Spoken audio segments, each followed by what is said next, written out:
दोस्तों कितना मज़ा आएगा अगर हम अपनी एप्लीकेशन डेवलपमेंट कॉस्ट को कम करा सकें किसी भी डेवलपमेंट कंपनी से। लेकिन ये कम कराने वाली जब बात आती है ना, तो एप्लीकेशन डेवलपमेंट कॉस्ट को कम वो करा सकते हैं जिनको टेक्निकल नॉलेज होता है।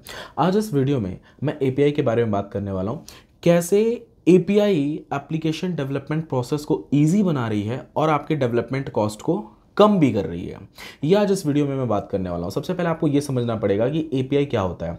और देखो, ये वीडियो को पूरा एंड तक देखो, बिकॉज आप अगर एप्लीकेशन डेवलपमेंट के बारे में सोचते हो या फिर आपका कुछ ऐसा आइडिया है, भविष्य में आप कुछ एक यूनिक आइडिया के साथ अपने एप्लीकेशन को लॉन्च करना चाहते हो मार्केट में, तो एपीआई के बारे में समझना आपको बहुत ज़्यादा ज़रूरी है। सबसे पहले हम ये समझते हैं कि एपीआई क्या होता है।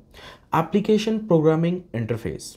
अब देखो दोस्तों, क्या होता है ना कि एक होता है क्लाइंट साइड, यानी जो हम आपको एप्लीकेशन देते हैं। एक होता है सर्वर साइड या फिर बैकएंड कह लीजिए, जो आपको दिख रहा है या फिर जो आप यूज़र को दिखाते हो। ठीक है, एग्जांपल मान चलते हैं, जो एप्लीकेशन यूज़र को दिखता है वो हो गया क्लाइंट साइड, और जो एडमिन पैनल जो हम आपको देते हैं, कंट्रोल पैनल, उस एप्लीकेशन का जो कंट्रोल होता है ना, कंट्रोल पैनल, वो एडमिन पैनल, वो आप मान लीजिए सर्वर साइड। ठीक है, अब एडमिन पैनल और एप्लीकेशन ये दोनों एक दूसरे के बीच में कम्युनिकेट कैसे करते हैं? एपीआई के जरिए। ठीक है, अब मैं आपको और थोड़ा डिटेल में बताता हूँ। जब भी आप कोई एप्लीकेशन बनवाते हैं तो आपको दो चीज़ें मिलती हैं। किसी भी कंपनी से जब आप एप्लीकेशन डेवलप कराएंगे तो एक एप्लीकेशन मिलेगा जो आपने बनाया, जो यूजर्स के लिए बनाया आपने। ठीक है, दूसरा होता है एडमिन पैनल, जो उस एप्लीकेशन को कंट्रोल करता है। ठीक है, वो एडमिन पैनल सिर्फ एप्लीकेशन के ओनर के पास रहता है। ठीक है, अब वो अलग बात है कि उसके नीचे और भी पैनल्स बनते हैं, वेंडर पैनल वगैरह जो भी बने, बट मेन जो मास्टर पैनल होता है वो आपके पास होता है। ठीक है, अब जो आप एप्लीकेशन को कंट्रोल कर रहे हो अपने एडमिन पैनल से, ये कंट्रोल कैसे कर पा रहे हो? ये एपीआई के जरिए होता है। ठीक है, एप्लीकेशन प्रोग्रामिंग इंटरफेस, इस चीज को अच्छे से समझिए। लेकिन एप्लीकेशन प्रोग्रामिंग इंटरफेस यानी कि एपीआई, ये आपके एप्लीकेशन डेवलपमेंट कॉस्ट को कैसे कम करेगी, ये अब मैं बताता हूं। देखो दोस्तों, क्या होता है ना, एपीआई सिर्फ आपके बैकएंड को और आपके जो आपका एप्लीकेशन है इसको कंट्रोल करने के लिए नहीं बनाया गया है।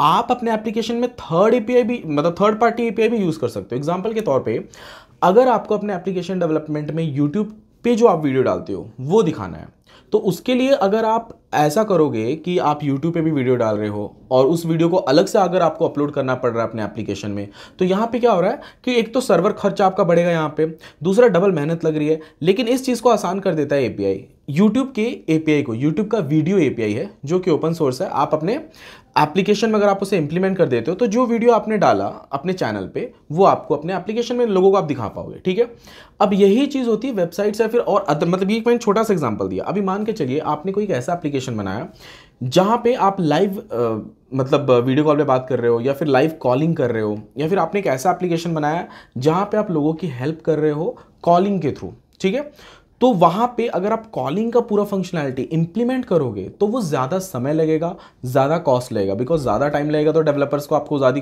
पेमेंट भी देनी पड़ेगी। लेकिन उस चीज़ को और आसान बना देता है एपीआई। आप थर्ड पार्टी एपीआई को यूज़ करके कॉलिंग वाला, मतलब जिसने एपीआई बनाया है कॉलिंग का, उस एपीआई को यूज़ करके उनको भले ही आपको मंथली एक स्मॉल अमाउंट पे करना पड़ेगा, बट आपका एप्लीकेशन जल्दी रेडी हो जाएगा, मार्केट में जल्दी लॉन्च कर पाओगे और कम कॉस्ट में बन जाएगा। एक और एग्जांपल देता हूं, जैसे ड्रीम 11 जैसे एप्लीकेशंस होते हैं। अभी ड्रीम 11 बहुत बड़ा ऐप है। ठीक है, तो ड्रीम 11 जैसे जब एप्लीकेशन बनते हैं ना, फैंटेसी एप्लीकेशन, उसमें क्या होता है कि उसमें जो स्कोर्स चल रहे होते हैं या उसमें जो भी अब फटाफट जो अपडेट होता है, इन सब चीज़ के लिए हमें एपीआई यूज़ करना पड़ता है। पर अगर हम एपीआई यूज़ नहीं करेंगे तो क्या करना पड़ेगा? एक तो हमें उसको पूरा हार्ड कोडिंग करना पड़ेगा, प्लस उसके लिए आपको एक अलग से टीम रखनी पड़ेगी उसको मैनेज करने के लिए। एक और छोटा सा एग्जांपल देता हूं। मान के चलिए एक आपने एक ऐसा एप्लीकेशन, एजुकेशन ऐप बनाया जहां पे आप 10th से रिलेटेड सारे नोट्स, पीडीएफ, वीडियोस वगैरह प्रोवाइड कर रहे हो, आप अकेले प्रोवाइड कर रहे हो, लेकिन आप उसी का एपीआई बना के अदर एप्लीकेशंस को बेच भी सकते हो। तो एपीआई का दोस्तों बहुत ज़्यादा फायदा है। जो एपीआई रहता है वो पब्लिकली भी रहता है, प्राइवेटली भी बनाया जाता है, डिस्ट्रीब्यूट भी किया जाता है, कुछ स्पेसिफिक कंपनियों के लिए बनाया जाता है। तो एपीआई के बहुत ज़्यादा फायदे होते हैं। आई होप दोस्तों आपको ये एपीआई का जो मतलब है, एप्लीकेशन प्रोग्रामिंग इंटरफेस, ये समझ में आया होगा।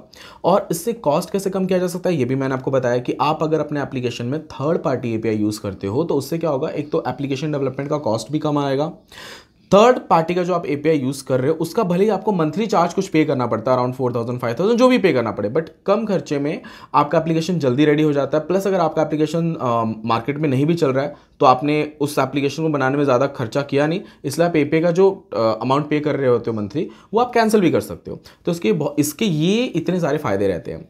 और अगर आपको एपीआई का मतलब समझ में आया तो आप इस वीडियो को लाइक जरूर कीजिएगा। अगर आप मेरे चैनल पर नहीं है तो चैनल को सब्सक्राइब कर लीजिएगा। थैंक यू दोस्तों, मिलते हैं नेक्स्ट वीडियो में।